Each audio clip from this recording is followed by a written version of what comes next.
né? Obrigado. Aqui acho que está funcionando esse. Boa tarde, meus amigos, minhas amigas.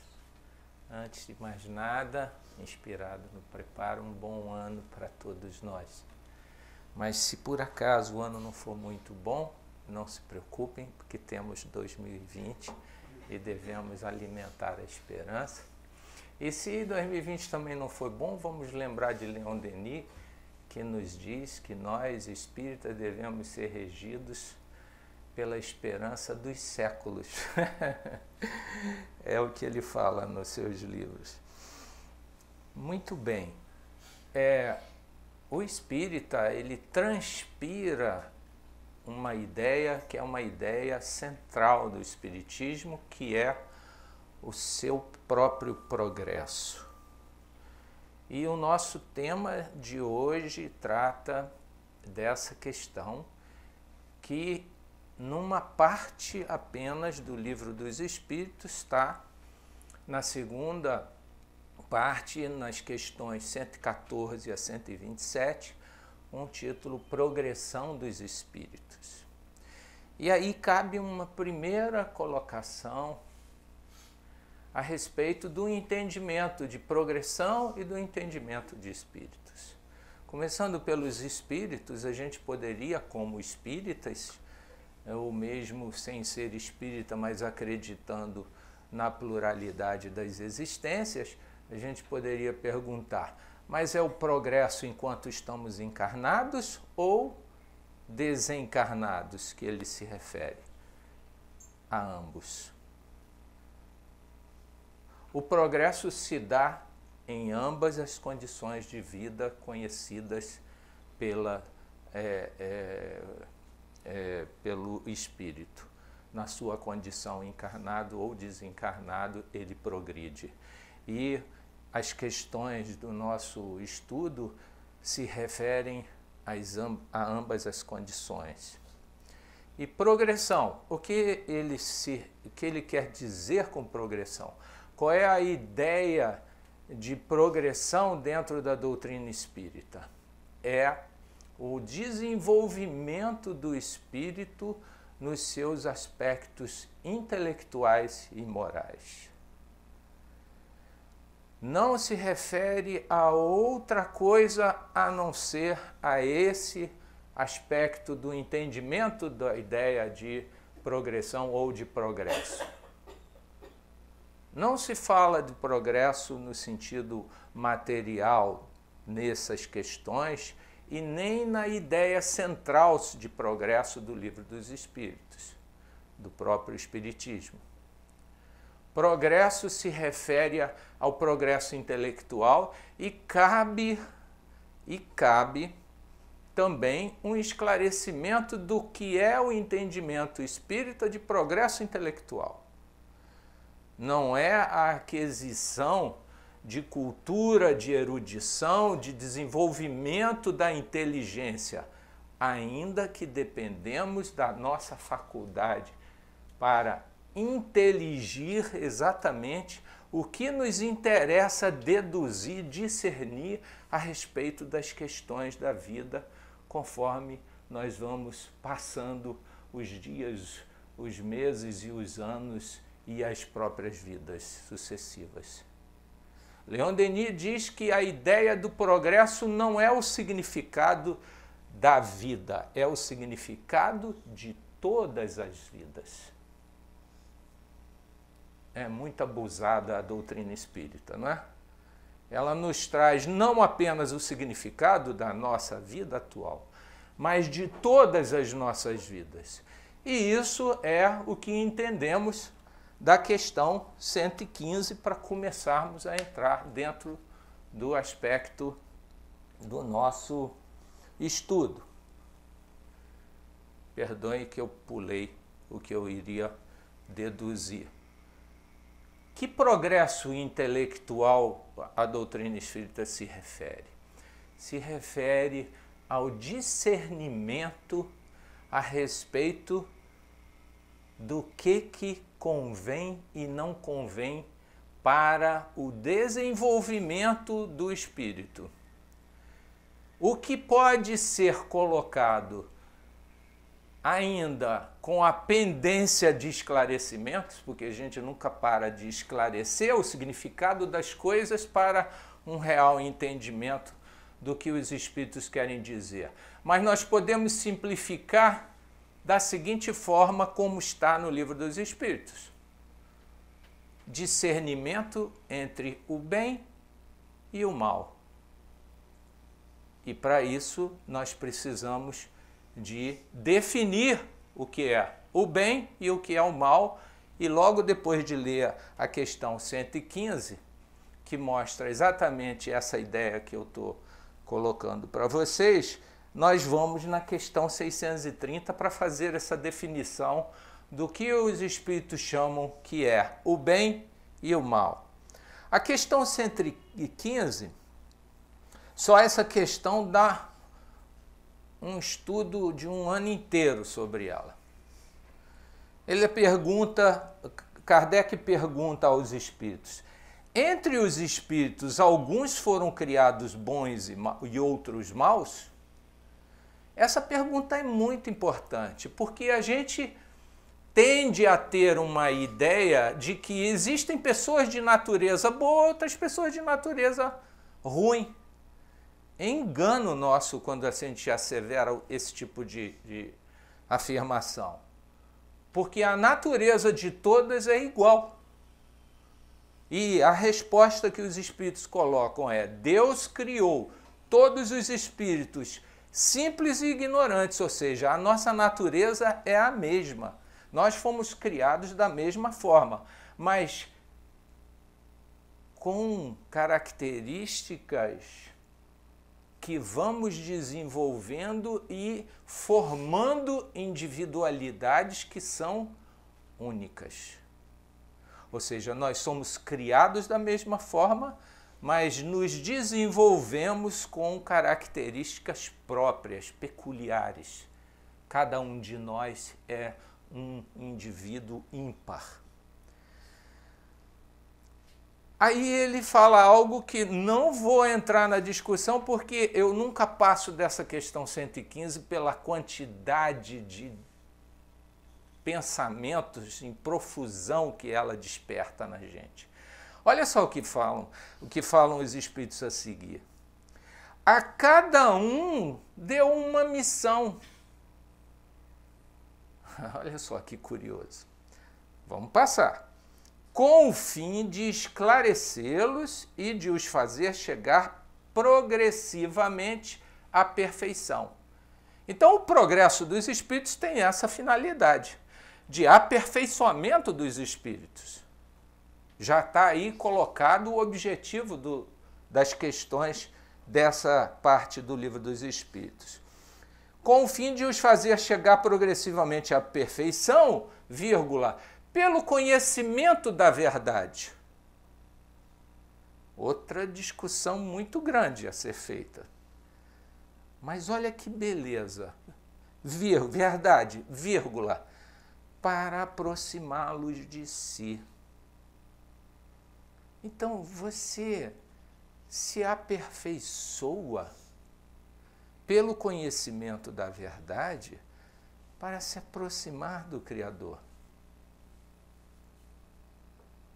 É um espetáculo essa ideia. E aí ele coloca para eles, para os espíritos, a felicidade eterna e sem mescla consiste nessa perfeição. Então, essa ideia que Miguel já começou a tratar no preparo, do aperfeiçoamento, do ser feliz, se confundem. Você se aperfeiçoa e é exatamente nesse aperfeiçoamento em que nós vamos nos tornando mais felizes ou menos infelizes, como coloca Kardec no Código da Vida Futura, no livro Céu e Inferno. Você às vezes mede o seu grau de felicidade pelas conquistas que você faz a cada passo que você dá. E ao ouvir Miguel, eu estava lembrando que a minha meta de perfeição esse ano foi muito fácil para mim e difícil por um lado, foi de ser melhor. Porque o ser melhor, ou seja, ser um pouco melhor, o que for possível para mim ser melhor, vai me trazer como consequência a felicidade correspondente. Quem quiser estudar esse assunto com mais detalhe, estudem o Código da Vida Futura, o Céu e o Inferno, de Allan Kardec. Nos primeiros itens, os três, são 33 itens, os 3 primeiros ele define o que é um sentido muito claro da lei de causa e efeito, considerando felicidade e infelicidade como um efeito de uma causa que é ou o nosso aperfeiçoamento ou ainda o que trazemos ainda de imperfeições que são também causas de infelicidade. Eu gosto de citar muito o exemplo do ciumento. O ciumento não é um sofredor? O ciumento é um sofredor, né? E o paciente não é feliz? Vocês já viram a pessoa impaciente do lado da paciente? Quem é que é mais feliz? Gente, é o paciente. Ele fica quieto, calmo, esperando a vez dele, e o outro está se remoendo. Então, é muito clara a lei de causa e efeito nos seus traços, caracteres morais. É muito claro e muito evidente quando a gente começa a se observar a si mesmo, né? Quando você está incomodado, você está aborrecido, vai atrás da fonte, você vai ver que é uma intolerância, que é uma impaciência, que é uma agressão, uma agressividade que você tira de dentro de você, de uma precipitação, às vezes é uma questão intelectual, às vezes é uma questão moral. E eu vou me forçar a passar dessa questão 115, porque senão eu não saio dela. E tem algo mais interessante que eu não tenho tratado nessas questões que eu queria trazer para vocês, que é a questão do bem e do mal. Mas antes de ir para 630, eu queria colocar para vocês as questões 120 e 122, que vão interpretar para a gente o próximo raciocínio a respeito do bem e do mal. Na 120, Kardec pergunta assim: todos os espíritos passam pela fieira do mal para chegar ao bem? Ou seja, todo mundo tem que ser ruim para ser bom? Tem que passar por essa situação? Porque o que nós vemos, às vezes, em nós mesmos, e nós ouvimos, inclusive, em várias, não só dentro do espiritismo, mas em várias culturas de desenvolvimento humano, né? Que nós somos sofredores, que nós somos imperfeitos, que nós somos, né, trazemos uma carga de defeitos e vícios, né? E aí, o que Kardec pergunta é o seguinte: pô, você tem que ser vicioso e coisa e tal para depois consertar tudo isso? Quer dizer, por trás da pergunta dele, o que tem por trás da pergunta dele? Será que você não tem ninguém que pegou o caminho certo? Será que todos nós temos que passar pela encrenca para depois descobrir o que é o caminho bom? Olha a pergunta, a resposta dos espíritos. Não pela fieira do mal, mas pelo da ignorância. Essa resposta é muito importante. Porque nós fomos criados ignorantes e nós ainda temos um grau realmente bem razoável de ignorância a respeito das questões relacionadas a nós, relacionadas à vida, relacionadas ao outro, relacionadas a tudo. Isso é muito importante da gente se dar conta, porque embasa o sentimento de humildade que a gente tem que ter diante da vida, diante dos nossos próprios conhecimentos adquiridos. Porque a gente lida com conhecimento de uma forma ainda viciosa. A gente conquista algum conhecimento e acha que aquilo é absoluto, ou então que aquilo é algo que é a própria verdade, quando nós estamos ainda num processo inimaginável de conquista do conhecimento sobre a vida e as coisas relacionadas ao espírito. Então, e exatamente o caminho do mal é você enrijecer algo que tem que ser flexível.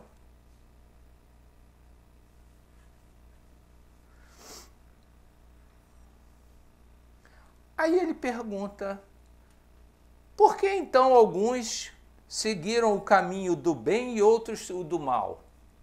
E aí a resposta começa a chegar no que interessa para a gente.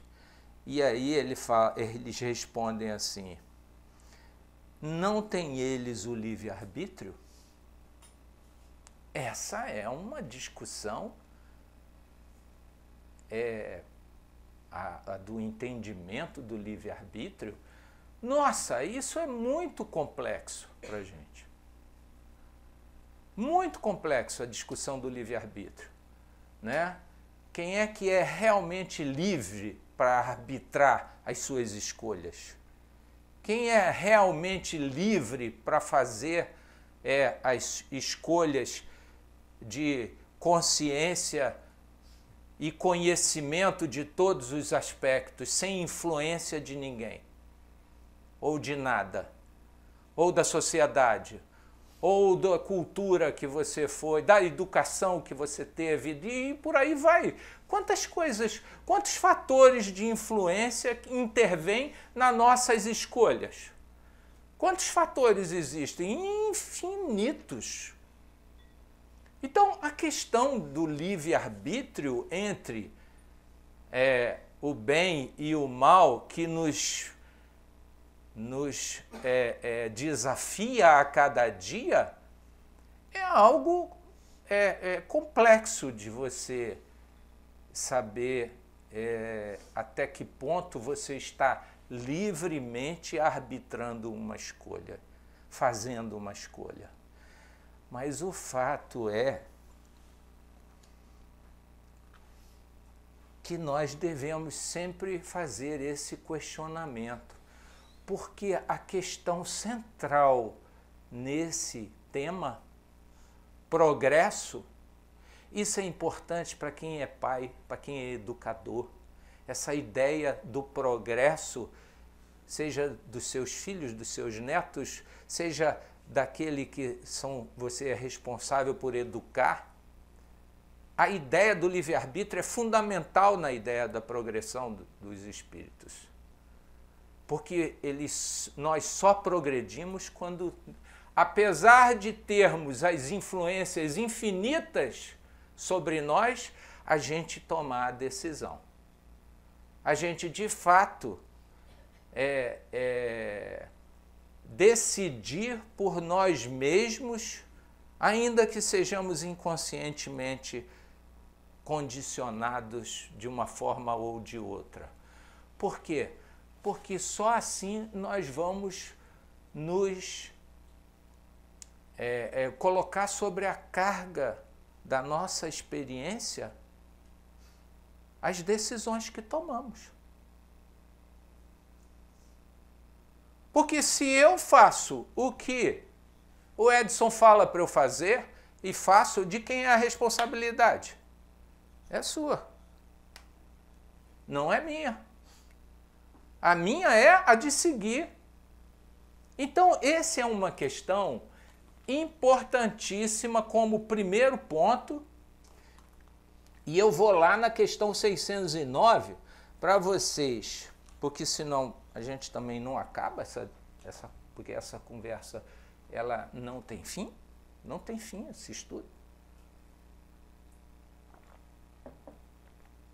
O Espiritismo nos fala que os espíritos têm um passado que eles falam, esquece, o seu passado, a sua história é tão antiga que você não tem como inteligir sobre qual é a origem nossa. Mas sabemos, fala Emmanuel, está no Pão Nosso, acho que o capítulo 30, que nós viemos da irracionalidade. Ele é muito educado, para não dizer que nós viemos da animalidade, ele fala que nós viemos da irracionalidade. Mas nós viemos da irracionalidade, entramos na fase da inteligência e estamos a caminho da humanização, de termos traços humanos, que nós somos ainda um projeto de homem. Por isso que Jesus era reconhecido como o Filho do Homem. Ele já passou da humanidade. Nós ainda somos um projeto de homens, com sentimentos depurados, com preocupações com relação a todos. Então, na questão 609, que está na parte do Três Reinos, o Kardec pergunta assim: depois que o espírito entra no período de humanização, conserva alguns vestígios do que era precedentemente, isto é, do estado em que se achava no período a que se poderia chamar anti-humano? Quer dizer que ele está falando da nossa animalidade, né? Também é outro educado, né? Aí a gente tem que botar no português claro para a gente. A gente guarda traços da animalidade. Gente, como falam meus filhos, quando alguém fala assim, eu repito sempre, fala assim, mas Ricardo é tão calmo, né? Eles olham e falam assim, você já viu ele com fome? Vira bicho. A gente tem traços disso. Aí a resposta é importantíssima para o entendimento da nossa natureza comum. Depende da distância que separa os dois períodos e do progresso realizado. Durante algumas gerações, ele pode conservar vestígios mais ou menos pronunciados do estado primitivo ou anti-humano ou animal, pois nada se faz na natureza por brusca transição. Há sempre anéis que ligam as extremidades da cadeia dos seres e dos acontecimentos. Mas esses vestígios, primitivos, os nossos, se apagam com o desenvolvimento do livre-arbítrio. Essa é o ponto de partida do nosso progresso. É não agir mais como um animal, parar para pensar e falar. E um dos condicionantes importantes de serem considerados é exatamente esse passado nosso, essa herança anti-humana. Se nós queremos caminhar para a humanização, é preciso considerar que nós trazemos a herança da animalidade, da irracionalidade. E esse instinto de fazer, eu sou assim mesmo, eu não levo desaforo para casa, é melhor parar para pensar e decidir sem esse impulso da animalidade. Isso chama-se desenvolver a capacidade de livre-arbítrio. É você neutralizar a interferência do seu passado sobre o seu presente. Não cabe mais para a gente sermos animais ou agirmos como tal. Continua. Os primeiros progressos se realizam lentamente, porque o livre-arbítrio é essa coisa que nós não sabemos dominar essa questão. E o que é o próximo passo? Realiza-se lentamente, porque ainda não tem a vontade para secundá-los. A vontade é o combustível do espírito. Você só vai agir livremente e na direção do bem se você tiver vontade de ser um homem de bem. E hoje, com os sofistas atuais, hoje o bem e o mal é tudo a mesma coisa. Eles fizeram uma geleia geral da ideia do bem e do mal, por isso que eu vou terminar dando a definição para vocês do Livro dos Espíritos. Quando não tem a vontade para secundá-la, seguem, no entanto, aí vem o terceiro ponto importante, seguem uma progressão mais rápida à medida que o espírito adquire verdadeira consciência, adquire consciência mais perfeita de si mesmo. Esse terceiro aspecto faz a diferença total. Porque é preciso, como diz Leon Denis, que a gente tenha consciência que nós fomos criados por amor para amar. Essa consciência é preciso ser trabalhada por nós. É o conhece-te a ti mesmo. Quem você é? Você existe para quê? Antes de você saber o que você vai fazer, você precisa saber para que você existe. Você é um ser criado. Criado para quê? Para amar, para o bem, para ser um homem de bem. Então, na questão 122, ele reúne tudo isso que ele fala na 609. Como podem os espíritos em sua origem, quando ainda não têm consciência de si mesmos, ter a liberdade de escolher entre o bem e o mal? Há neles um princípio, uma tendência qualquer que os leve mais para um caminho do que para outro? A resposta: o livre-arbítrio se desenvolve à medida que o espírito adquire a consciência de si mesmo. Já não haveria liberdade se a escolha fosse determinada por uma causa independente da sua vontade. Olha os três aspectos: livre-arbítrio, vontade e consciência de si mesmo. Esses são os propulsores do progresso do espírito. É preciso a cultura do livre-arbítrio. Decidam por si mesmo. É preciso a vontade de realizar o bem em si mesmo. E para isso, o que dá o grande estímulo para a gente é a gente trabalhar a consciência de quem somos. Que nós não estamos criados, nós não somos seres que foram criados para comer, dormir, trabalhar, fazer filho, criar filho. Isso é tudo meio. Nós fomos criados para nos aperfeiçoar com o destino de nos aproximarmos do Criador, através de todos esses instrumentos que a vida nos oferece. É 50, né?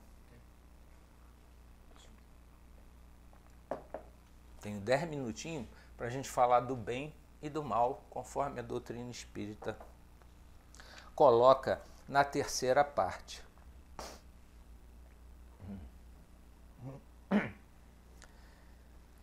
Como se pode distinguir o bem do mal? Pergunta 630 do primeiro capítulo da terceira parte do Livro dos Espíritos, as leis morais.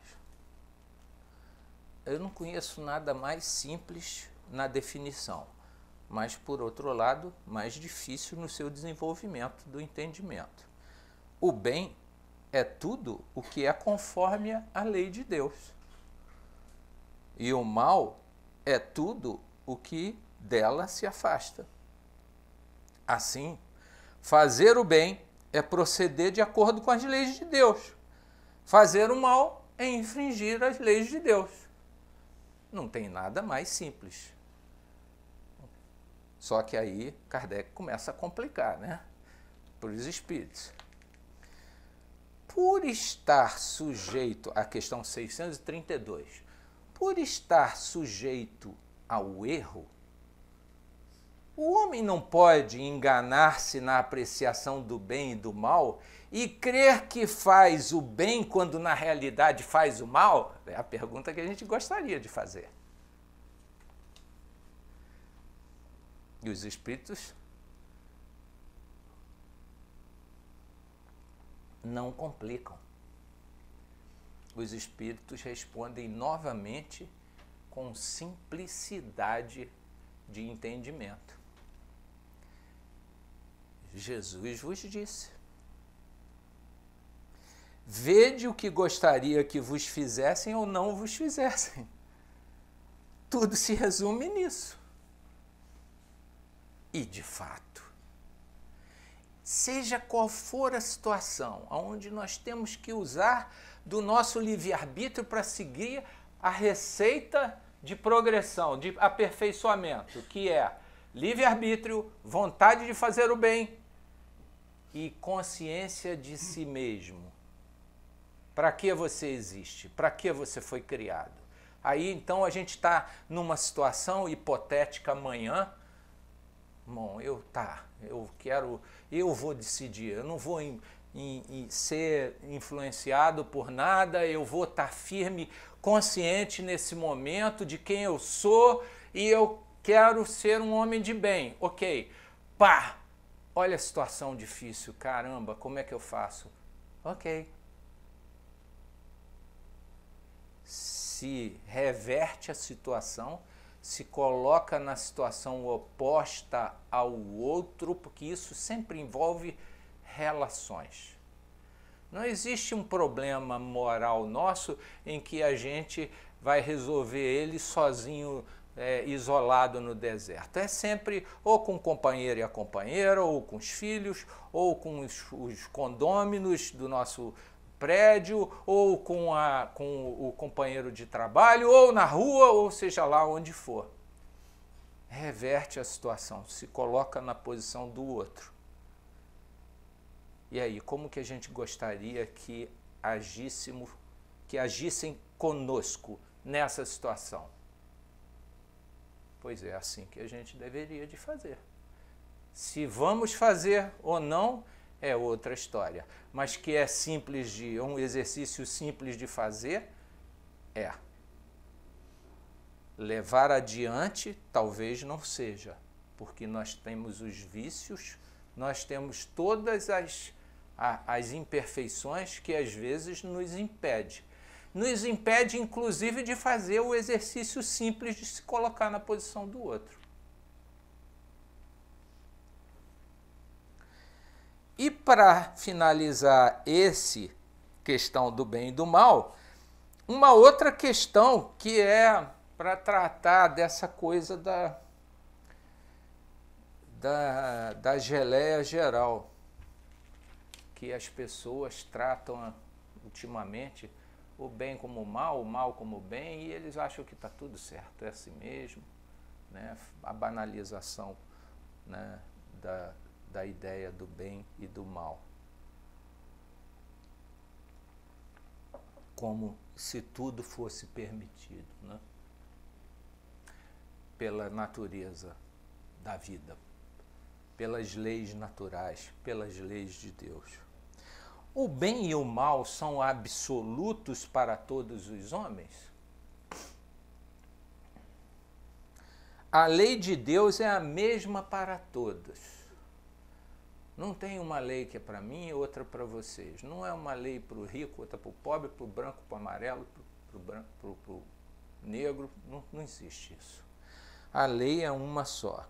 Mas o mal depende principalmente da vontade que se tenha de o praticar. O bem é sempre o bem e o mal é sempre o mal. Aí vem o complemento que é importantíssimo. A diferença, aliás, o bem é sempre o bem e o mal é sempre o mal, seja qual for a posição do homem. A diferença está no grau de responsabilidade. Esse grau de responsabilidade está associado a quê? A consciência do que fazemos. A consciência do que conhecemos. A consciência daquilo que já realizamos. A necessidade de atestar progressos que a gente já realizou intelectualmente. E é importante estudar para complementar essa ideia da progressão dos espíritos, a estudar a lei de progresso dessa terceira parte do Livro dos Espíritos, em que Kardec trata das questões relacionadas a progresso intelectual e moral, porque ali eu encontrei um alívio para os meus sofrimentos. Quando ele fala que os progressos intelectuais e morais não ocorrem ao mesmo tempo a respeito de determinado aprendizado. Você primeiro compreende. Esse é um fato. Você compreende. Agora, vivenciar aquilo que você compreendeu é outra história. Então você compreende, então você adquiriu um progresso intelectual. Quando você vivencia o correspondente àquilo que você compreendeu, aí você realizou o progresso moral. E entre esses dois momentos da sua vida, o que está no meio? As imperfeições e os vícios que impedem que você haja de acordo com aquilo que você já sabe que tem que fazer. Então, essa ideia da progressão dos espíritos é a ideia que transpira em todo o espiritismo. Todo o espiritismo converge. Você vê o preparo do Miguel, já tangenciou esse assunto, né? Tudo desemboca como se fosse o fundo de um vale.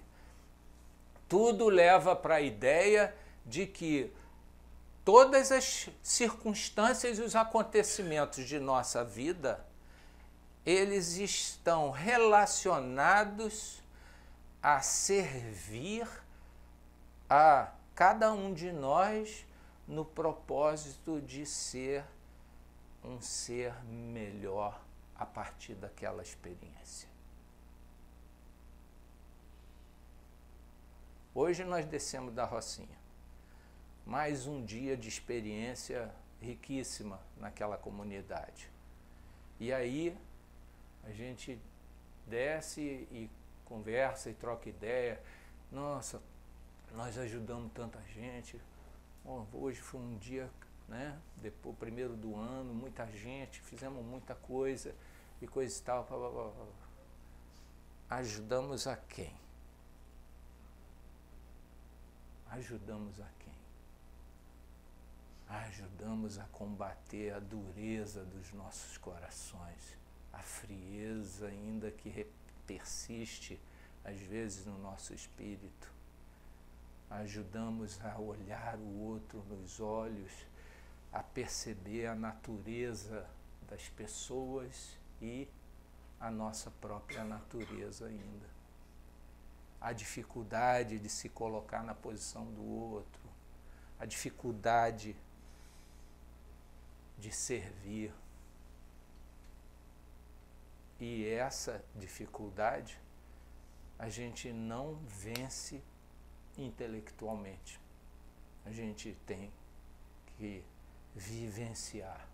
É por isso que estamos todos no mesmo grande caldeirão, vivenciando, nos acotovelando, sendo incomodados e incomodando com as nossas perfeições e as nossas imperfeições e tentando aprender a fazer escolhas melhores, seja a partir do balanço diário, seja a partir do balanço anual, seja o balanço que a gente fizer em algum ciclo da nossa história, ainda que seja no final da vida. Como diz Leon Denis na introdução do livro dele, Depois da Morte, que ele fala, mas agora, o que faço eu já no final da vida? Eu faria tudo diferente. E ele fala, não se preocupe, porque você vai ter outra oportunidade para usar todas essas experiências. Essa é a beleza da nossa doutrina, desse pensamento espírita que traz para a gente essa possibilidade intelectual de entendermos a nossa imortalidade, porque tem a lógica do raciocínio.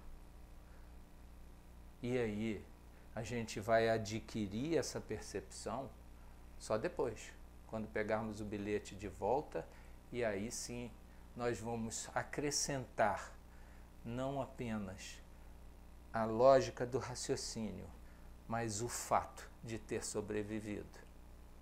E já na próxima encarnação, nós já estamos mais enriquecidos da experiência e possamos, talvez, já encarnados, vivenciar a imortalidade numa próxima vida. Já não ser tão apavorado com a possibilidade da sobrevivência, né? E possamos enfrentar as nossas provas futuras fortalecidos. Então, os ciclos da vida são fundamentais, os diários, os anuais ou a própria vida, o seu ciclo natural. Ao término, parece que Deus bota a gente mais frágil exatamente para a gente parar e poder fazer esse balanço. Esse balanço que Miguel começou a falar no preparo, que eu acho que cabe em todos os instantes da nossa vida, né? E, por enquanto, é isso. Muito obrigado. Obrigado, senhor.